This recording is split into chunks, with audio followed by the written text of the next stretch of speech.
Hey,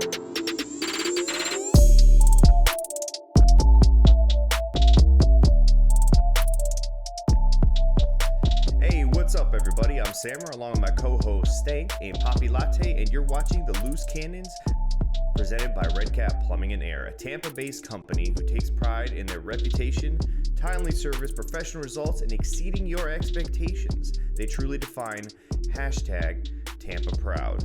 Christian, I see you doing all of that as I'm doing the intro. We're joined by a special guest, Scott Reynolds of Pewter Report. Welcome back to the show, Scott. What's up? Always a pleasure being on with you guys, man. This is a fun show, so I'm ready to talk some Bucs football and have some fun. Well, we're going to have some fun because we just won the first matchup against the Falcons by a ridiculous 17-point comeback. We ripped out the hearts of a division rival. Was that not one of the weirdest games you've ever watched, Scott? Just from a first to second half, it's completely different. Just completely different games, as if we were watching two totally different matchups.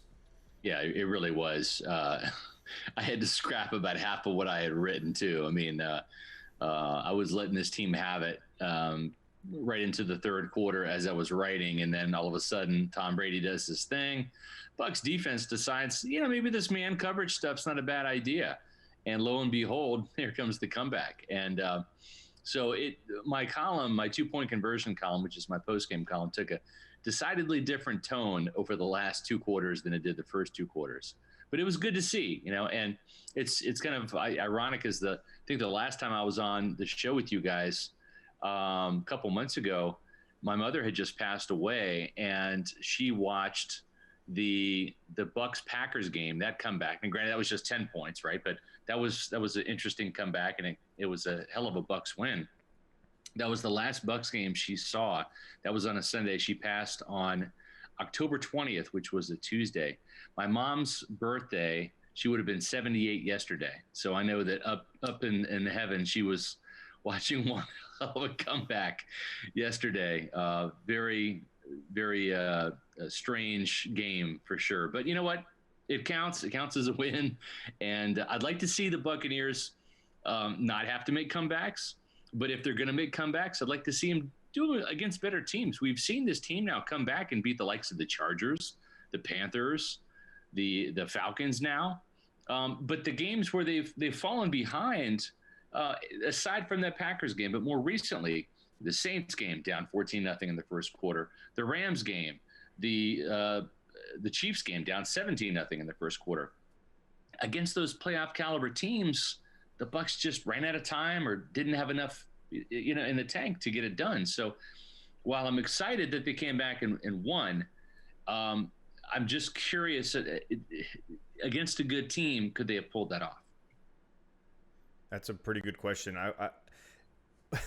What's weird to me is that yesterday during that first half, especially during the first quarter, I was watching with my business partner. I kept telling him, we just got to get through the first quarter slums that we seem to always start out. If we could just get through that first quarter, not down too many, I think we'll be fine. I didn't expect it to be 17-0 at halftime, but we got through the first quarter. I think it was 0-0. No, it was 7-0 after the first quarter. 7-0, yeah. And I said, hey, this ain't bad. We only get to come back from 7. And it ended up being 17, and then it was just like a complete turnout. But at any point in this game, when you watch that first half, did you just completely write off the comeback, or were you still kind of feeling like this is the Falcons? This team has so much firepower. We have a chance to come back. Like, even at halftime, I said, we still have a chance here. Like, we could kind of do this. Yeah, I mean, I would say that I was leaning towards they probably weren't going to come back, but at the same time, it is against the Falcons. These guys could teach a masterclass on choking. I mean, they've done it so many times this year, right? This is 5 times, right? Is it 5 fourth quarter leads they've blown? And then you factor in what Tom Brady did to him, which still has some shock and awe for some of those Falcons that were on that Super Bowl team. I know Matt Ryan was there. So, I wasn't saying that they couldn't come back, but at the same time, I didn't see any indicators on offense or defense that they were going to come back. But there's a couple key plays that really made that comeback possible that kind of got glossed over a little bit. I mean, the Antoine Winfield pass breakup in the end zone was huge, but also the Carlton Davis one right before halftime that forced them to settle for a field goal. 21-0 and 17-0 are two different things. So Carlton's pass breakup in the end zone was just as important and played a huge role in Tampa Bay, not falling 3 touchdowns behind at halftime. Mm-hmm. I know. Scott, how can we be a team that can score on 5 straight possessions and a team that can't even sniff the end zone? Like, how is it the same squad? It's frustrating. I know a lot of Bucs fans are frustrated. The article you were writing and had to scrap, I'm sure it was full of frustration, and it is the same team. We're both things, right? Yes, and it's really crazy because you have to give the Buccaneers credit, right, for making the necessary adjustments that allowed them to come back. But at the same time, it's also damning because these coaches prepare, they watch film, and they install game plans all week long for the start of the game, right? You're not game planning for the middle of the game. You're not saying, well, in the third quarter, we're going to do this. Well, you don't know what you're going to do. You don't know if you're going to be up 21 or down 21, or if it's going to be tied, right? So you're not sitting there. Todd Bowles isn't looking at his staff saying, okay, in the third quarter, we're going to do this. Then the fourth quarter, we're going to do this, right? It's not like, I mean, you might on offense say, we want to run, these plays to set up this play. And, that deep shot or trick play, whatever, that might come in the second quarter or the third, whenever we can work it in after we put in a couple of these plays. But primarily these coaches spend the entire week game planning for the first quarter, right? You want to come out like gangbusters on both sides of the ball and ideally be up 17-0 at half, not trailing. So it's crazy that as much credit, I guess, we have to give these guys for the second half adjustments they make. It's damning that this team can't get its act together. And this is how bad it is. I went back and looked during the game. I mean, one of the things that I did keep in the column was the first quarter woes. I mean, gentlemen, the Buccaneers over the last 10 weeks have been outscored 76-17 in the first quarter. And they have not had a first quarter lead since the Bears game when they were up 10-0 and they lost that game. So I don't know what it is. And even Bruce Arians today in his press conference said, I don't know, maybe we talk about it too much. Maybe we should just not even mention the first quarter anymore and just like whatever happens, happens. And I'm of that opinion now. People ask me all the time, what's up with this team in the first quarter? I don't know. And you know what? They don't know either, because it's been this way for 10 weeks. And with all that being said, I don't feel that uncomfortable with going against anybody in the NFC, Scott. Yeah. Call me crazy, but I think this team can match up with the Rams. I mean, they lost to the Jets yesterday. We had a horrible game plan against them on both sides of the ball. Still only lost by 3. Mm-hmm. I'm not afraid of Seattle with no defense. Yeah. The Saints, I'd like to get another shot at them. I don't know. Sammer feels the same way. I know that they have our number in the trenches, but I want to see round 3. It's pretty frustrating. I would like to, and this is first world Buck problems, right? Because we've had worse problems, but I would like to not be sitting in the second quarter calculating what it's going to take to come back. Like at halftime, like, well, I know we scored a touchdown, we stop, we get back. I don't want to do that anymore. That's stress. I just want to relax. I want to see with the Green Bay game where just blow people out. Yeah. I don't know what the first quarter was, man. Christian, I wish I was as confident as you are with that statement you just made, because you can point to those games and say, oh, we came back against the Rams, we came back against the Chiefs. Sammer made a good point yesterday. Those teams were trying to hold on to leads. They changed the way they were attacking us to try to save the leads, and it worked out in their favor. They ended up winning both those games, our opponents. I think it's a different story if it's a 2020 game or something like that, and we're trading punches with these teams. I don't know that's the case. It seems like we get beat in the trenches against the Saints every single time we play them. It's fuck the Saints on this podcast 24/7. I get it, but I don't know that I want to see that defense. I don't want to see that defense. You know what they get beat? They get beat right up here. Yeah. I think the Saints, it's not even that the Bucs, it's not that the Bucs don't want to play the Saints. They do. I think they want another shot at redemption. But to the Saints, it doesn't matter. They're the bully. To the Saints, it's inevitable. We're going to beat you, Tampa, because that's what we do. And so I think that's the hard thing to overcome.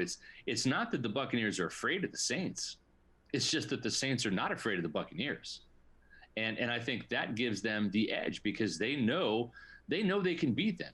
The Bucs don't know they can beat the Saints. And so, at any point in time, if they get down 14-0 against the Saints, I'm sure the Bucs want to come back. I'm sure they will try to come back. But I just think that it reminds me so much what's happened lately between the Saints and the Bucs. It's almost like the Bucs and the Eagles back in the day. We all know how that worked out. It worked out very well in Tampa's favor, right? In the 2002 NFC Championship game. And I'm not saying that the Bucs can't beat the Saints. And we know too that the Saints it's a different story when the Saints get to the playoffs, right? It just is. So maybe that creeps into the Saints' head a little bit, but it's interesting.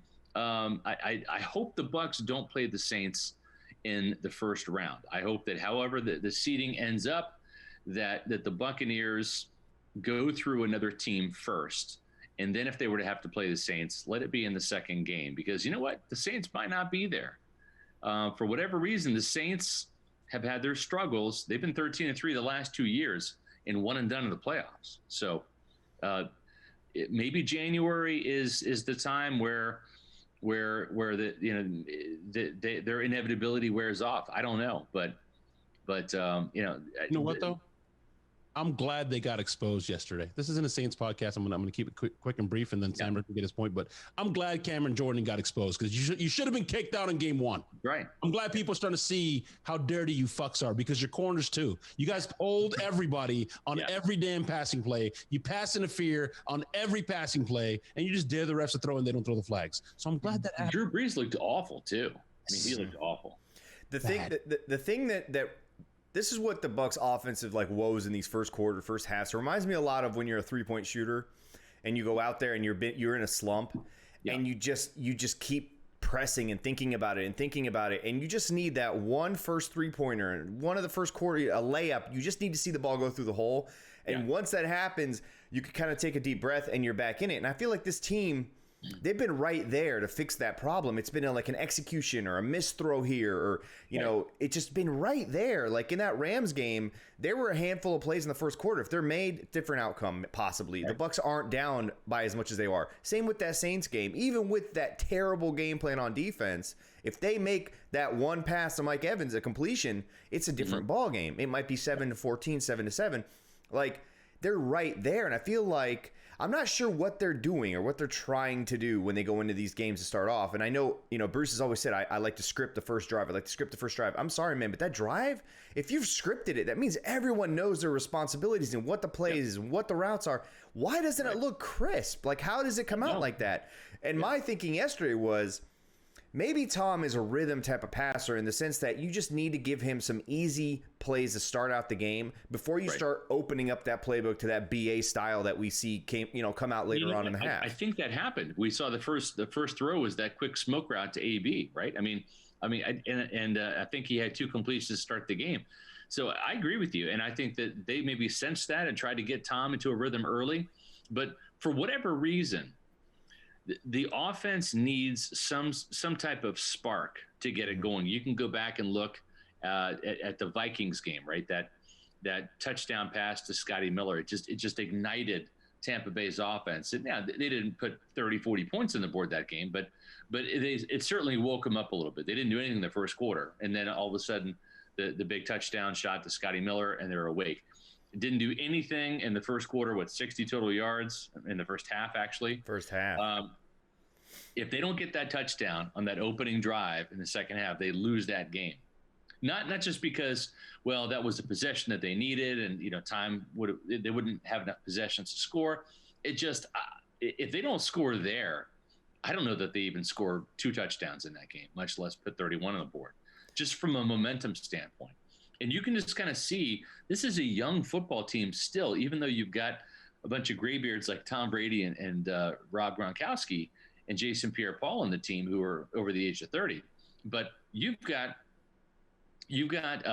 like the Jamel Dean play. that pick six against the Packers. It was a big time emotional play, and I think that this team is not mature enough to kind of start organically on its own. It needs something manufactured. It needs some type of spark to ignite, whether it's on defense like the pick six from Dean, or whether it's on offense like the Scotty Miller deep shot for the touchdown. I don't know why they can't just crank the car and start the engine, why they need the jumper cables to get the engine going, but that's just kind of how this team is operating right now. And that's strange because you mentioned the gray beards, you mentioned the young guys, but even somebody as decorated as Tom Brady starts off slow. Yeah. Needs that. And I don't know why that. I can see what you're saying about Jamel Dean and some of the young guys need a spark, but Brady, it should just be automatic, man. You know what? When people ask me what's wrong with the Bucs in the first quarter, I say Tom Brady. I just do, and I'm not being disrespectful to Tom. I'm just stating facts based on the evidence. Bruce Arians and Byron Leftwich have both said that the quarterback is the offense, right? Okay, if that's the case, then when Tom is not firing on all cylinders and sputtering and the offense goes 3 and out or doesn't sustain drives and doesn't put points on the board, it's on the quarterback. It just is. And he gets all the credit for the comeback, and he gets all the credit. Listen, these last 2 games, 4 touchdowns combined, no interceptions. That's the key, right? Because the 4 previous games where the Bucs went 1-3, Brady threw 8 touchdowns and 7 interceptions. In these last 2 games, both ironically victories, right? 4 touchdowns, no picks. And when you play mistake-free football, it gives you a chance to win. And, 1 turnover in either one of those games, the Vikings or the Falcons game, and the Bucs probably don't win. Scott, do you think that because it is Brady starting off slow? It's a collective thing, but it is Brady as well. He's got to wear the hat. Mm-hmm. Do you think that it has anything to do with and as good as they've played, there's been 5 games where he hasn't been touched. Mm-hmm. You think it has something to do with the offensive line? Because it almost seems, and whoever the commentator was, as annoying as he was, I did appreciate that point that he made. I think it was Moose. Said it almost looks like the clock in his head, he's kind of, oh shit, I got to get rid of it. They're about to hit me. Yeah. And he's seeing ghost. There was another play on the Godwin where me and Sam were talking about it. Sometimes as a quarterback, you got to stare down the barrel, man, and you just got to step into it and throw it. He didn't step into it. Yep. And you've mentioned that's the first thing to go with quarterbacks. Not saying he's going, right? It's the first thing to go, not the arm. It's the I don't want to get hit. This shit sucks. I'm old. Yeah, it hurts a little more. But do you think it's a lack of confidence in the offensive line? And then once he sees, oh shit, I do have time, he settles in, kind of calms down, and starts dealing. I'm going to interject here for one quick second. I don't think he doesn't trust the offensive line. I think it's the system being built in, the fact that he's going to get hit, that he needs to kind of grow a little more confidence in his offensive line to start out a game and then be like, okay, we're good. And then he starts holding on to the ball a little bit. But like that Godwin play, no, I mean, I don't think it's – I think it's more the offense. I think it's the offense that's forcing him into that discomfort. It's not the line. Yeah, well, the thing, too, is that pass to Godwin, that wasn't like a 4-yard dump off, right? That was, a 20-yard shot down the field, right? And so you gotta hang in the pocket for enough time to be able to let that route develop. And then what did he do? He threw the ball and turned away, right? Yeah. And listen, you got to take the good with the bad. Tom Brady's 43. The reason why he's 43 and still playing football is because he's mastered the art of self-preservation. Okay, he will go in the fetal position. And we saw that a little bit too, right? When Josh Wells got blown up, he assisted in getting sacked. Like, he fell to the ground, and that's just how he is. He doesn't want to take the big hit. And you know what? He's 220 pounds. He's not 245, 255 like Ben Roethlisberger. He's not 235 pounds like Carson Palmer. He's not 240 pounds like Brad Johnson, right? Quarterbacks that we know, either from BA's past or from Brad Johnson here in Tampa, that would stand tall in the pocket and take the shot. Brad Johnson take it on the chin, bro. God. Yeah. Yeah, we saw the bull. He got the cut on the chin and all that. That's not Tom Brady's game. He lives to fight another day. He believes in the mantra that every NFL possession needs to end in a kick, either an extra point, a field goal, or a punt. Not an interception, not a sack fumble. And so he will try to do whatever he can to get rid of the ball without getting hit. And I'm okay with that, because the way I look at it right now, 9-5, 31 touchdowns, 11 interceptions, pretty good numbers. So if Tom wants to, take a throw off or two and go fetal on me, I'm okay with that, because I know that the 46-yard touchdown bomb to AB is coming. Scott, are we a good running team? In your opinion? No, they're not. Do we need to be? No. Well, I mean, they want to have balance. I think they'd like to be a good running team, but I feel like the majority of our run plays don't go anywhere, and eventually, we pop a couple runs here or there. But it seems like when we try to run the ball, we're not successful. We get beat up front. The linemen are quickly in the backfield, tackling our backs in the backfield on a consistent basis. I don't know that we're very creative. What do you mean, Stank? We picked up that first down clearly at the end of the game to ice. I thought it was by 3 footballs at least. Clear first down, bro. If that's not power running, I don't know what is. I should. Yeah. Stank, I'm going to have you Fournette's a power guy, isn't he? Yeah, I'm going to have you answer your own question, all right? Who's the head coach of this team? Bruce Arians. What is his nickname? He wrote a book called the Quarterback Whisperer, of course. Quarterback Whisperer. Who's the play caller? Who's the offensive coordinator? Quarterback. What position did he play? I think he was a quarterback. He was a quarterback. You're correct. And finally, who is the trigger man for the Bucs offense? That guy under center, the guy that takes every snap and decides to either hand off or throw the ball. Tom Brady. Tom Brady. Can I take this one? It's like Stank shirts. It's Tom fucking Brady. There you go. Tom fucking Brady, right? Okay. And he plays what position, gentlemen? Quarterback. Okay. HB. So we're like aligning the stars here. Quarterback, right? Whisperer, play caller, GOAT, right? So when in doubt, what is this group predispositioned to do? Throw the ball. I would think so. That's just who they are by nature. They want to run the ball, but against their own best wishes and devices, they betray their own good intentions. They can't help but throw the ball because that's what they do. And I'm okay with that. My question is, why are we such a bad running offense? I mean, what's going on up front? Is it blocking? I like Jensen. I like Marpet. Kappa's growing on us, obviously. Wirfs is a beast. It's predictable downs. Yeah, I think predictability is the biggest detriment to the running game. It's predictable down and distances in terms of situational football. When are the Bucs more likely to run? Whether you're in the stands or on the couch, you pretty much know when they're going to run. I bet you, Stank, and any Buccaneer fan listening, if you were to chart every play, right? You just take out like a, remember like the grid paper we used to have back in high school back in the day, right, for our math classes. If you were to take grid paper and just mark down, first down, 1st and 10, 2nd and 10, whatever, and just guess before the play, run or pass, I bet you can probably guess when they're going to pass and when they're going to run, probably 70% of the time, right? I would guess about 70% of the time. At least when in my mind, I say I'm thinking run here, I'm thinking pass here, and then they snap the ball and let's see what happens. There's a predictability to it, and when you're again, I'm going back to my days as a friggin' Pop Warner defensive coordinator.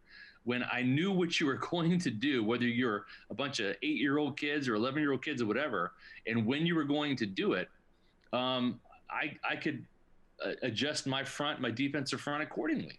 Stuff the box, bring a safety down, bring my corners in for run support. I mean, just do a lot of things. And I think that's what hurts the Bucs is predictability. like in the Vikings game, I was sitting next to John Ledger in the press box, and I was just telling him, like, 3rd and 2, it's a rundown, John. You run the ball on 3rd and 2, and boom, they did it. I'm like, see, I told you, it's a rundown. It's not a pass down. 3rd and 3 is a rundown. You know why? Because 4th and 1 is a rundown. Okay, that's just what it is. If you want to break the tendencies, but guess what? When you go empty backfield on 3rd and 2, it's going to be a pass. It's so much easier to defend because you know what's coming, right? It's now, and here's the thing. This is some high tech football knowledge here for you guys. When you know it's a pass play, and you've got 5 targets, right? Receivers, running backs, tight ends, whatever. You know which guys can catch the ball. You know that the ball is going to go to one of those 5 players.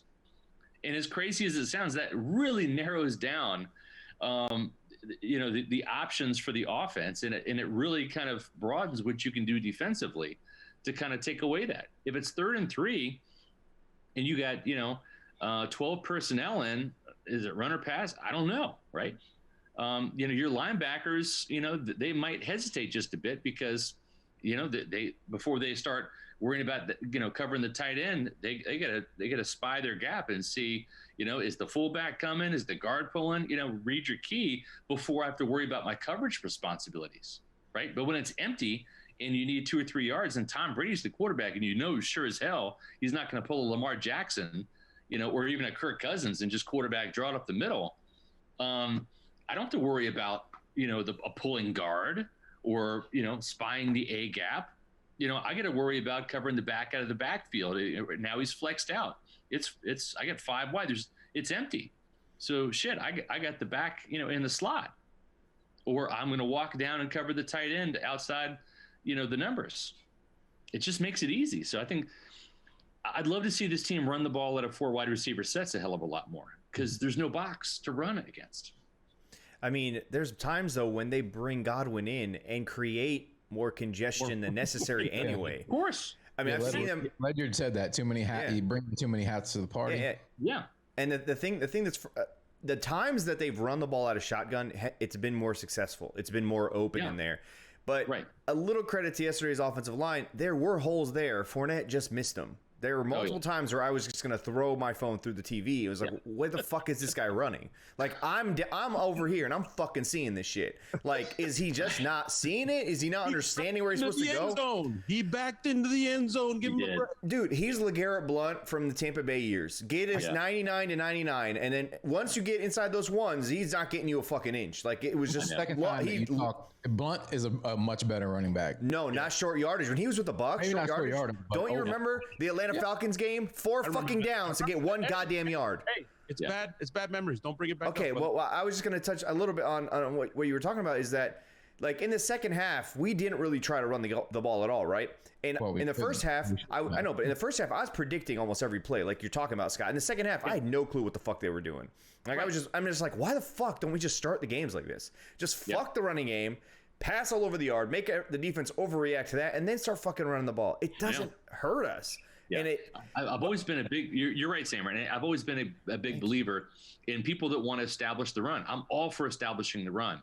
You can establish the run on second down. You can throw the ball on first down and establish it on second and third down. Yeah, I don't care if you throw the ball on first down, run it on second and third if you want to really have your running game going. But there's nothing more predictable than coming out like in 12 or 13 personnel and running the ball against a predictable front, and if you have the Bucs offensive line and tight ends, you're going to get 1 or 2 yards. But why doesn't? But if it's predictable, we have Tom Brady behind center. Like, why isn't Tom changing it when he sees that it's not in our favor to still run that stupid play? Like, I don't see him adjusting it. Like, why is it? We said the same thing about Jameis. We said it's fucking Jameis.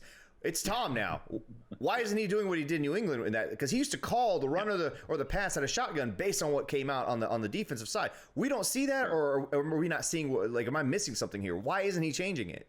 Okay, well, fair point. And I've thought the same thing myself. You have to step back and think about it.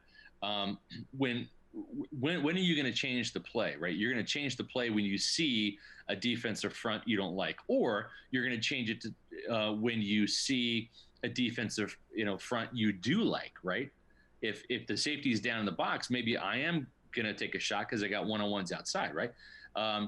So there's kind of two ways to look at it, but the one thing that can't be done is you can't go to the line of scrimmage with 13 personnel and you got, extra tight ends in there, or 12 personnel, and all of a sudden go to 4 wide, right? I mean, you can flex Cam Braid out and Gronk out in the slot and have 2 receivers, but is that really accomplishing what you want to accomplish? So, what I'm saying? It's like you're asking the quarterback to make a change at the line of scrimmage. That's fine, but you can't sit there and say, "Oh shit, crap." Can we sub out, Cam for Scotty Miller real quick? And can we get not change the play to that extent? Like, there's got to be another play off of that formation. Like, okay, we're not going to get this. Let's just flare it out. Yesterday in the second half, somebody pointed out to us that whenever it looked like they were going to blitz, the Bucs just threw out a quick little smoke screen to one of the wide receivers. And it was just like their way of, okay, you guys are not going to get to us. We're going to throw it. So, you're telling me there's not a built-in play like that to a tight end coming off the line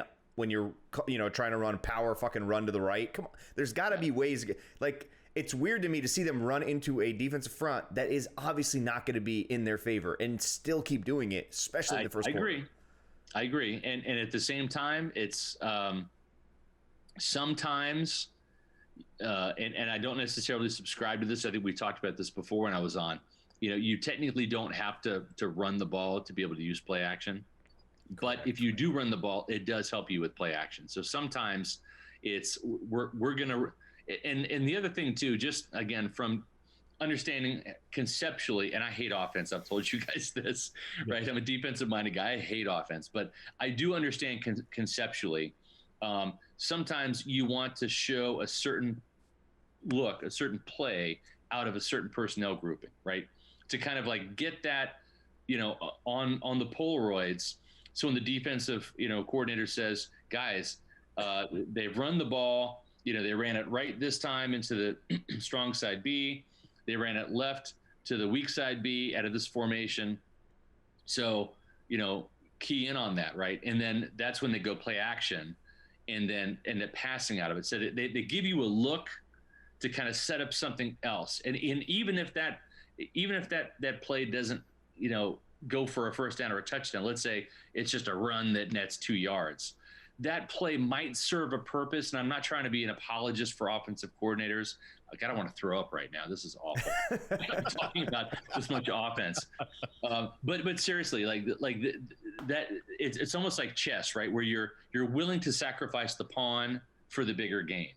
And I just know that from having to kind of like account for that. It's like, okay, I know they're running the belly dive because they're going to do a naked bootleg, like a waggle off of this, right? And so sometimes you have to show something to set something up for a little bit later on. So Scott, let's follow it up with a little more offense, huh? What I did find, and you don't have to elaborate on it, but what I did find encouraging in the second half, speaking of all the miscues and they're trying to get on the same page, I saw, and listen, Tom Brady's Tom Brady, right? Like, there's been moments where he's been fucking stupid in a good way. I mean, this season.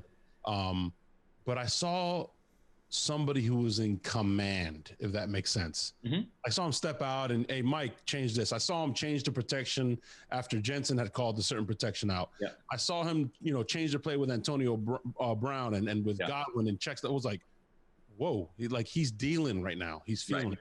I don't know if that's they ran, as they keep saying, they ran the Brady offense and then a little more of the PA stuff, or I don't know what happened. But in the second half, it just looked more fluid. As Sam said all the time, it looked like there was flow. Yeah, no, you're right. You're totally right. And let's keep this in mind. No preseason games for the Buccaneers. 3 weeks of training camp rather than 5. No offseason, no OTAs, right? So what we're seeing Tom Brady, and we've all been waiting for this, but he's becoming more comfortable with this offense every single week. It doesn't mean that it's perfect. Doesn't mean that it's even better than it was last week, so to speak, because the Bucs put up some first half points last week in the game and had a lead over the Vikings in the half. But we're seeing some growth within this offense. I just pulled up some stats from 2002, The reason why I do that is not to give you guys boners or anything, because the Bucs won the Super Bowl that year. But the thing is this Scott, I don't mean to. I'm fully erect for the entire podcast every time I'm on here. Just so you know, it's nothing. It's just. It's true. I love talking Bucs. It's kind of it's a behind the scenes requirement for all three of us. I tell these guys if they're not going to be fully erect, I don't even want to see them on here. Yeah. It's just sometimes you got to take a little pregame pill before whatever it takes when you get on here. When you get up to Stank's age, you know. Yeah, when you get up to my age, you know. We allow PEDs. You know what I'm saying? It's cool. Sure. Okay. Absolutely. What's weird, Scott, is that when we had Mark on the show, I was about to tell him that, and he already told me so it was kind of odd, and he didn't know the rule, but he was somehow already prepared. It was very weird. And he's old too. It was weird. Stats, Scott. Go. All right. So back to my point about the Super Bowl year. This was John Gruden. This was the offensive mastermind the Bucs had just traded for, right? I see you. and you had Brad Johnson, a veteran quarterback. And remember, they had an entire offseason. They had a preseason, right? I'm going to rattle off some points here for you. They scored 20 points in a loss on opening day to the Saints. They scored 25 points in a 25-0 win at Baltimore. But remember, Derek Brooks had a pick six. So all those points weren't even on the offensive side. 26 points against the Rams. That was a Monday night game. 35 against the Bengals, but fellas, it's the Bengals, right? And if you remember, I think Sheldon Quarles had a pick six in that game. He did. 20 points against the Falcons, 17 against the Browns. They lost to the Eagles 20-10, so they only put 10 on the board. They put 12 on the board in a 12-9 win over the Panthers. So where's this John Gruden offense, right? Where's this explosion of offense, right? Well, they beat the Vikings 38-24. That was the Brad Johnson game, 5 touchdowns, right? So Brad had his day there.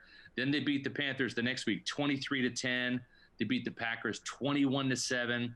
They lost to the Saints 23-20. They beat the Falcons that year 34-10. The Falcons, weren't that great. They swept Atlanta that year. They lost to the Steelers. Remember Monday Night Football 17-7. That was the Sean King game. Champs game. Yeah. Paper champs. Paper champs. That's right.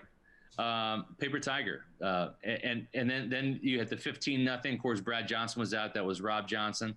But my point is we didn't see the offense really come to life until towards the end of the season, right? That Falcons game, 34-10, Brad was humming. Then all of a sudden against Detroit, remember, he injures his back and broke a vertebrae in his back. They barely beat the Lions 23-20.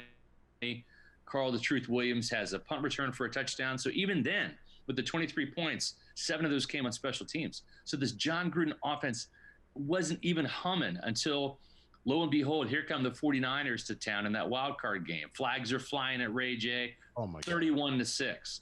Then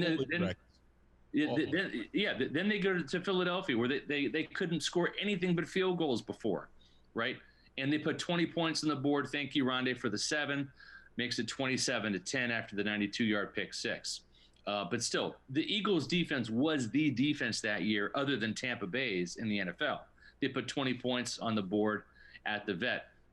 Then even in the Super Bowl, right? Okay, 48-21, that was all the defense, right? Well, yeah, I mean, the defense scored 3 pick sixes, but take away those 21 points, they still beat the Raiders offensively 27-21 in that game. So my point is we didn't really see the best of John Gruden's offense until the playoffs. So I'm not saying that this offense and Tom Brady is going to come together like that group did. I'm just saying that every week there's a chance that Tom Brady does have that command, Poppy, where he's getting it and they're getting on page with the offensive line, with Mike Evans, who had a big day, right? I'm just saying. Oh, no. You're just saying, but you just said it, Scott. You just said it. 2002, book it, 7:46 p.m. Scott said, we're going to be humming in the playoffs. We're going straight to the Super Bowl. We're going to play 48 points. Scott said it. I love your enthusiasm, man. I love it. What you just did right there, Scott, was fucking impressive. I don't know anybody who could go through. That's how the boss, 18 years ago, you just went through the season game for game. Call I followed this team like a religion, and I couldn't do what you just did. You did miss the amazing sack fumble recovery by Warren Sapp, pitch to Derek Brooks for the 7 when you mentioned the 38-10 win against the Falcons. Yeah, against the Falcons. That's right. Other than that, it's okay. But I've said the last few weeks, if the Bucs could just hit one big play in the first quarter, that whole first half nonsense will go away. It'll just go away. I think they're really pressing and thinking about it a bit too far. Yeah. But it's kind of like, something about Mary. Before you go out, you just got to get that first one out the chamber, bro, and then it's all good. It's all good. I'm all for it. I'll tell you, you got some in your hair, bro. Oh shit! Yeah. I'm all for the Bucs doing that in the locker room, getting it out, and then coming out there ready to go. I mean, that's got to be the way. I'm going to ask one more negative question. This is a fucking 17-point victory. I have to ask this. I have to ask this before we look ahead to the Detroit Lions, please. No, damn it! I have a good one for. Damn it, go. I'll let you go positive, but I got to ask you. I got to ask Scott because we got him on here. What is going on with SMB? What is going on with this second-year guy who had so much promise and is now seemed to have hit some sort of a learning wall or something? It's not on the table anymore. That's what it is. You got to put it on the table, bro. It's a confidence thing, and you can see it. He's swimming mentally. He's just like whenever you're not sure, you're a step slow, right? And really, that's one of the things. Listen, I studied Rondé Barber like nobody else, right? He's my all-time favorite player. We talked about that before on the show, and Rondé wasn't the biggest guy, wasn't the fastest. We got all that, right? And he was heady, right? He was smart. He outsmarted guys. He even set up his own pick 6 against Donovan McNabb, right? He showed like he was faking blitz, then backed out of it, got in the throwing lane because he knew that Donovan was going to hit Antonio Freeman on the slant. So he showed blitz, right? Backed out of it at the snap, got right in that quick slant passing lane, picked off the pass and took it. But it wasn't just the fact that he knew it. It's the fact that, like you said, Poppy, he had what was going on down below, right? He had the cockiness to make it happen. Wow. And I'm just saying. I like it, Scott. Thank you. Appreciate that. Nobody wants a non-confident dick on the table. I'm going to tell you right now. That's right. Nobody wants to see that. Nobody wants it to go shriveled on the table. You gotta lay it on the table, bro. Yeah. And the thing is, listen, there's a thing called like false bravado, which is false confidence, right? It's where I'm going to act cocky, but inside I'm not really sure. I'm not really feeling it. You're right through it. Yeah. Rondé Barber was like full on 100% cocky. There was like no false bravado about him whatsoever. And I think you see Sean Murphy Bunting trying to hype himself up and all of that. But I think inside it's not there yet. And you know what? I hope for him, he's a great kid. I hope that he has another pick 6 against the Lions in his hometown. I think if he's going to have a good game, it's going to be, I was going to say with family and friends watching, but I don't know if they're allowed to have fans up there in Detroit or not. If not, maybe he just appreciates being back home in the state of Michigan. But this is a guy that needs a confidence boost because right now he's betraying his own self in that he's not playing with confidence. And it's just causing him to hesitate and be a step slow. And the other thing, too, is when you're playing zone, right, it's all about reading and reacting in zone, which is why I hate zone with a passion. Because when you play man coverage, it's aggressive. It's a cat defense. It's like I got this cat and I'm going to follow this cat wherever he goes on the field. And I like that when you have players that have the ability to do that, especially with this amazing concept that Todd Bowles has thought of, which is, cover 2 man under, which holy shit. I play that all the time when I play in Madden or college football 2014. That's my staple defense. I love it in Madden. Yeah. Why? Because I don't like getting beat deep. I mean, who does, right?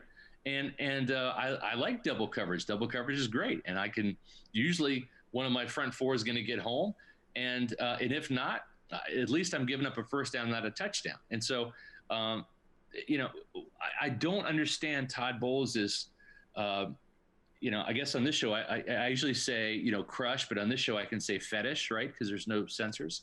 But he's got something going on with zone defense in the first quarter, first halves of the game. And then when he resorts to man, look what happens. They play really well. The reason why Devin White had 2 of his 3 sacks is they were in man coverage and there wasn't anybody for Matt Ryan to throw the ball to.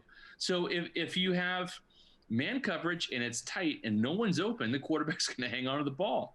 Guess what? That gives your pass rush a chance to get home. Mm-hmm. The other thing, too, I've noticed is that SMB gets picked on. He's clearly the guy getting picked on. I'll let you go, Poppy. Just wouldn't you pick on? No, I agree. I'm saying I feel like the coaches should, at this point, let him sit for a little bit and kind of remove that liability that you have out there. Even when they put him in man press yesterday, he let guys just cleanly get off the line. I mean, there were multiple times where really just ran right by him. He's just like, no. He looked like he didn't want to touch him. But enough about that. I cut Poppy off twice. Go ahead, man. You didn't cut me off. It's all love, bro. No, but Sammer, to your point, I'm with you. I think with Jamel Dean healthy now, in my opinion, you have Dean and you've got Carlton Davis as your outside corners. Now, here's the thing. Carlton's hurt. I actually think Sean Murphy Bunting is a better outside corner than he is as a slot. The problem is he's number 3 on the totem pole behind Davis and Dean.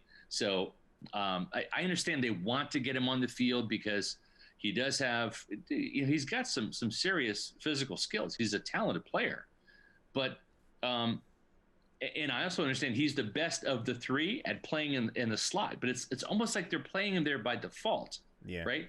And it's like, the old adage was, he was the tallest midget. Well, that's kind of what he is. And I don't mean to like demean him that way or midgets by any stretch of the imagination. We love midgets on the podcast. Speaking of fetishes, one of Stank's top 5 fetishes is midgets. So you're fine on this podcast. You're clean. You're good.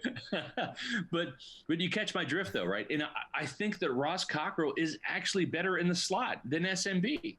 And he has a great last name. Great last name. Great last name. He puts the cock in cockerel. He sure does. He sure does. Did you see that tackle? Right, we've seen the Bucs miss some tackles, but that tackle, I think it was Ridley. Was it Ridley or Gage on the last play? They tackled him 2 yards before the first down marker on 4th down. The Falcons get a first down there. You never know what happens, right?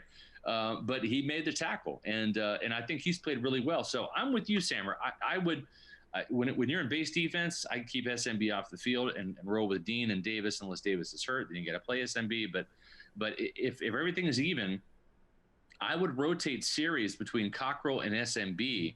And if I'm SMB, I'm glued to Kevin Ross, the cornerbacks coach, when I'm on the sidelines. Asking him questions, watching, learning, soaking it all in. He's still a second-year player. We can't give up on him yet, right? Because Carlton Davis looked like crap the first 2 years, always a step slow, couldn't make a play. Good Lord, he couldn't make an interception, right? And look where he is in year 3. Vita Vea, I mean, I was on the table for Vita Vea. We had him as the Bucs' best bet. He was in our mock draft in 2018. All I heard in 2018 was Derwin James, right?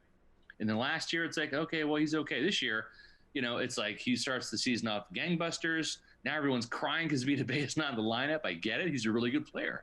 He's probably on his way to having a Pro Bowl caliber season. No doubt. And he's really good, but it's his 3rd year. Ronald Jones, bust. First year, awful. Second year, okay. He beat out Peyton Barber. 3rd year, damn, Rojo, So it's like sometimes it takes players 3 years. The problem is, though, is you can't assume that just because SMB is going to be going to year 3, he's going to be a good player. I think you have to do to him what Rich McKay did to Rondé Barber, which was, Rondé, man, as a 3rd-round pick, you sucked as a rookie, and we're going to draft Brian Kelly. And all that did was just add Brian Kelly to the mix of Rondé Barber and Donnie Abraham, right? Scott, speaking of second years, 3rd years, all this stuff going on, there's a guy this year that's gotten a lot of criticism, including SMB and some of these other guys. So this includes all of them, but Devin White. And I listened to your podcast and I heard you talk about the biggest leap that a player will make in his entire career is from year 1 to year 2, because you're allowed to go back and study all that film with your coach in the offseason and dissect every snap you had. Yeah. Devin White did not have that opportunity this year. That's right. SMB did not have that opportunity this year. Right. And Dean and Edwards and Nelson and all of that. Devin's starting to get it, or what? Because I've seen a lot of shit talking, a lot of bad talk of Devin, and he does look locks and coverage. But yesterday, what the fuck was that? Because he broke up 2 breakups. He almost had an interception one-handed, three sacks. Like, Why can't we get that version all the time? Like, what is it a scheme thing? Is it how they're using them? Like, what is going on? Yeah. It's fuck. It's growing. It's just learning. It's taking time. It's crazy, right? It's like, I love the Tampa Bay Lightning. I'm a huge hockey fan. I didn't used to be. I'm actually like a Johnny come lately. Like I've only liked hockey like for 5 years, but maybe 6, but probably 5. But the thing is man, it's like, in a regular season, you got 82 games, right? You got 41 home games, 41 on the road. You have all these games. So it's like when you're a young player, whether you're a Yanni Gord or a Mitchell Stevens, who just comes from the Syracuse Crunch, and you're getting ice time, and you're playing in like, 12, 14, 16 games, out of an 82 game season. We think, well, that's a lot of playing time, right? For a young hockey player, right? Who's just coming in at, maybe at the 4th line or the 3rd line, right? Getting some minutes, learning. Okay. Well, it's just different when you're talking about, 16 games at hockey at 82, and they think, well, that's just, it's just small, right? He got a little bit of playing time. With 16 games in the NFL, that's a whole fucking season. Mm-hmm. Right? And you only get 16 shots. That's it. And so it's like, if you're a starter like Devin White, you got 16 opportunities to get better.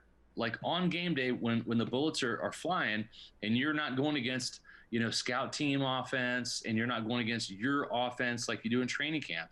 You're actually going against another team's offense that's schemed and game planned against you. Right? And they're trying to do things that you didn't see and you haven't planned for. And by the way, you're seeing Justin Herbert for the first time. You're seeing Aaron Rodgers for the first time, things like that. So it's just the lack of experience. And I do think, and listen, I had not a lot of pushback, but I had a lot of, I wrote about this in my SR's Fab 5 on Friday about how the lack of that off season has kind of stunted the growth, or it either made some of these guys regress, or at least their play has kind of plateaued this year. And I try, Bruce was the best. He says like, I think it's kind of stunted their growth, right? So people in the front office were not as willing to say that because they're like, I don't want to make any excuses. Well, it's not an excuse. It's a reason. It didn't happen. Reality. You had 0 OTAs. That didn't happen. And what happens during OTAs? Well, the first week, the coaches can't get on the field with the players. So what do? They review last year's film. They break down every single play, every snap of every game, because it's classroom work. Then once you're able to go on the field and actually run around in your underwear and play football, OTAs, they film you. And then they go up there and what is it mostly? It's pass coverage, right? Because that's all OTAs is. It's flag football, right? They do little run fits and stuff, but you don't have the center coming out and like, the center will come out and kind of like 2-hand touch, patty cake you, right? But he's not screaming at you, doing a massive block, right? Where you really have to like hit and shed and stuff. It's all situational. But from a pass coverage standpoint, whether it's SMB or Mike Edwards or Jamel Dean or Sean Murphy Bunting or Devin White, whoever it is, they lost all of those days of 400, 500 reps throughout an entire offseason where they're being filmed, and then they go upstairs with the coaches and they break down that film and they make corrections to their game techniques. Devin, every time we're in this defense, you're dropping, 1 yard too shallow, right? You're not getting the proper depth, right? And it's so hard to correct that stuff in season. It just is, because you're so focused on the game plan, on your opponent, on your individual matchups, that you really have a hard time of fixing your own mistakes, as crazy as it sounds. And so I think that is a reason, not an excuse, but a reason why we haven't seen this. Guys, do you know that Anthony Nelson has never played in a preseason game for the Tampa Bay Buccaneers? None. He was injured the entire preseason. He didn't have one this past year. Jeez. So when Anthony Nelson, as a third-year pro, hopefully, knock on wood, plays in August next year, it'll be his first preseason game as a Buccaneer. Wow. That's insane. And you know what? That's where guys like Anthony Nelson get better. Mm-hmm. Yeah. Working their technique. Yeah.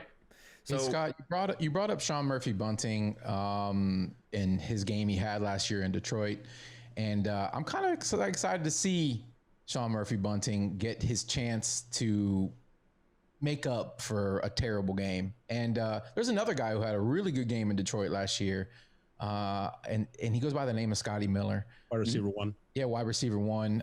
He just completely destroyed them last year. Hell of a game. Along with Perriman, who's not on the team anymore. But tore his hamstring in that game too, though. Yeah, he did. Yeah, unfortunately. What do you see in this next game? Are we in for a letdown, or are we going to be able to take that momentum from the second half this week and really put it on Detroit, put a stamp, on this regular season, and takes the sweat out of the final game of the year against Atlanta? I'm going to make a bold prediction. I didn't even do this on my own podcast. I'm going to do it here on the Loose Cannons podcast. The Buccaneers will score points in the first quarter in Detroit. Oh, bold. I don't know, Scott, be careful. Yeah. I don't know how many. I don't know how they're going to come, but they will score points against Detroit. I don't know if they're going to lead necessarily in the first quarter. I think that they would. But to your point, Stank, I think that the Buccaneers know that they're not living up to their potential, and like I even texted somebody high up in the organization, and I said, 31 times 2 is what?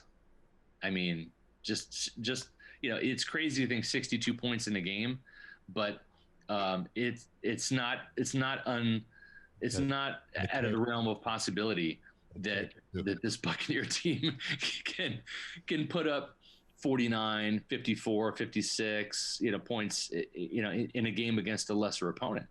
And I'm not saying that's going to happen against Detroit, but what I do know is this. Matthew Stafford is hurt. Kenny Galladay is hurt. They don't really have anybody else that scares me offensively necessarily. They can't rush the passer, and I think their coverage, their pass coverage is suspect. They don't have anything to play for.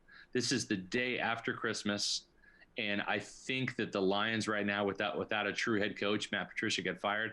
I think they're because I've seen this before. Yeah, we've all seen it, Bucs fans. We've all seen it. They're making plans. Yeah, we've seen like the end of the Raheem Morris era. We've seen the end of the Greg Schiano. We've seen the end of the Sam Weish era, where it's just you kind of mail it in, right? It's just like let's hit fast forward and just end this movie because it's not. Seen a lot of ends. Yeah, we have. Scott, I would tend to agree, or excuse me, I would tend to agree that they just should put it on this team. Yeah. Greg Allman, God's gift to stats for Bucs fans. Yep. He put up a stat today that they're ranked. I think the highest defensive rank they have is like 29th. Everything else is 29 and lower. Pass rushing, right. Pass defense, rush defense. They're just bad. But I agree. That's what I tripped over myself. I agree with Stank. I think, selfishly for this fan base, but honestly for the team. Yeah. I think this team needs that fucking stamp. Yeah. That statement, like, you should beat the Lions. We know you should beat the Lions, but go out there and beat the fucking shit out of the Lions. Yeah. And in fact, just have a fucking 60-minute just release. Right. That baby batter, it gets in here and it's tension. Let it out, guys. Right now. 60 minutes. I want a point a minute. 60 fucking points. Just put a stamp on it. I know it's unrealistic, but it's very realistic. I'm just saying, you know what I mean. You know what I mean, Scott. You've seen a lot of football. I agree. It's a statement game. And you know what? For that to happen, you have to come out and get a first quarter lead because when you're playing against a lesser opponent, if you give them any signs of life, any signs of hope, then it's a game.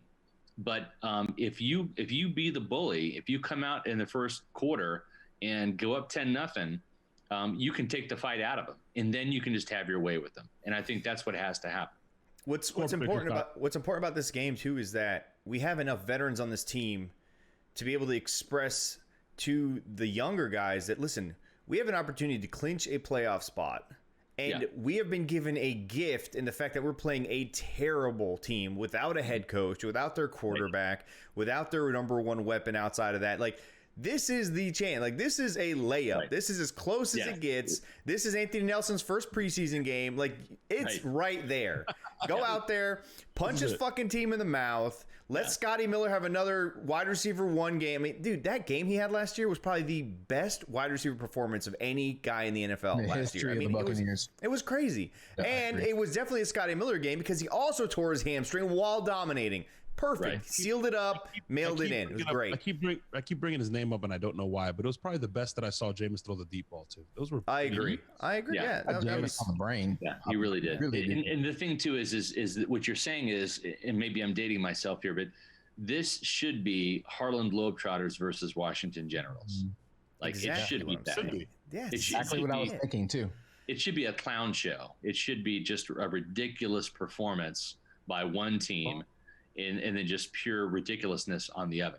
Right. This is that tune-up game that college teams always put in their schedule week 1. Right. Let's drop 56, get things humming, and go. Yeah. Scott. Yeah. You've gone bold, man. Now we need a score prediction. You're telling us we're scoring in the first quarter. I'm anticipating you're going to say 65-3 here. What's your score prediction for this game? Oh my gosh, fellas, it's just like Monday. I usually don't do my predictions till Wednesday, but you know what? Just for you guys, let me conjure something up here. You know what? I'm going to go back in time a little bit here, and I'm going to look at what the Buccaneers have scored this year, and I see a 38 against the Chargers. I see a 38 against the Packers. Ooh, I see a 45 against the Raiders, and I see a 46 against the Panthers. So let's just say, let's say 47. Ooh. Bucs 47. Bucs number. What a great Bucs number that is right there. I like John Lynch. Yeah. Let's go Bucs 47, and let's go Panthers 17. Panthers? You mean the Lions? I'm sorry, Lions. Yeah, I was literally looking at what they put up against the Panthers, 46-23. So I had Panthers. It's the wrong cat. Sorry. Let's go 47-17, a 30-point win. I like it for the Buccaneers. I like it. Get confident.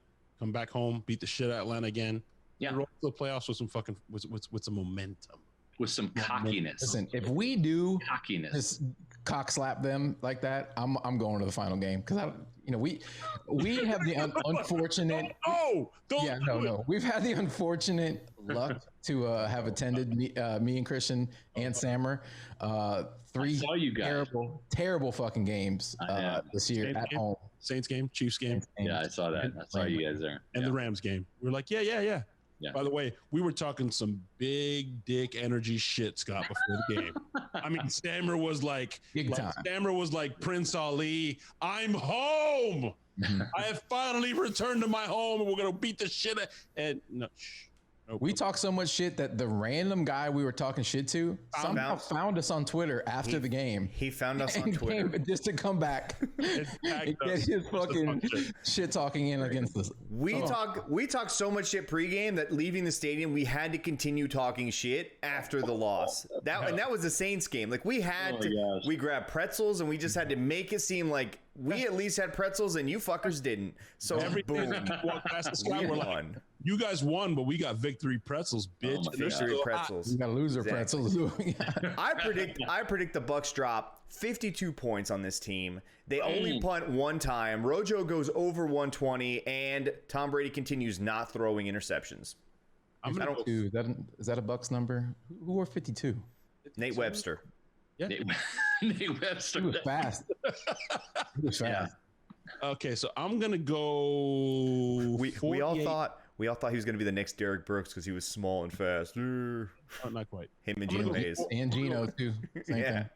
I'm going to go 48. Well, and also, too, Jeff Fain, the center, was also working too. Yeah. I like Fain. I'm going to go 48-10. Bucs just cockerel slap the shit out of them. That's it. Just cockerel slap. I'm going to stick with great Bucs numbers. I'm going to go 55. Oh, man. Ooh. 55. Gotta go self-sub for some pain. 55-12. 5'12". Yeah. Godwin, the great Godwin. No, Trent Dilfer, sir. Steve DeBerg. Wasn't it DeBerg 12 too? Doug Williams. Tom Brady now. Tom Brady now. Yeah. It's just the GOAT. No big deal. Yeah. I was trying to pick a loser who wore 12, guys. I wasn't trying to give him credit. I'm going to end this in honor of Scott, and I'm going to keep my streak going, Stank, just to make Sammer continue to have to edit shit out. I'm going to end this with this. No, don't do it. Globetrotters. Oh, you read my fucking mind. You read my mind, I swear. This should be the highlight song on ESPN. Scott, thank you for hanging out, man. We hope you have a Merry Christmas. Thank you. Happy holidays. Obviously, a great New Year after another Bucs W. To all you guys out there, this will be the last episode for this week because we have families too, and we deserve a little bit of time off, right? So we'll see you guys after a W. There will be no post game, unfortunately, because we've got all family stuff going on. But we will be back after that to wrap up the season before that destroying of the Atlanta Falcons in Week 17, heading into the playoffs. That's right, Bucs fans. The fucking playoffs. Thank you again, Scott. Go Bucs! Appreciate it, guys. Bucs. Go Bucs.